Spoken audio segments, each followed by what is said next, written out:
How to retrieve inserted ID after inserting row in SQLite using Python. How to retrieve inserted ID after inserting row in SQLite using Python. I have table like this. I insert a new row with example data username equals test and password equals test. How do I retrieve the generated ID in a transaction safe way?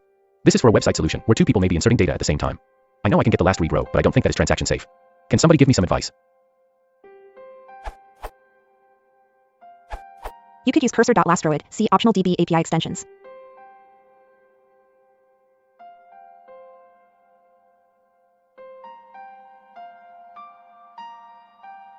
If two people are inserting at the same time, as long as they are using different cursors, cursor.lastRowId will return the ID for the last row that cursor inserted.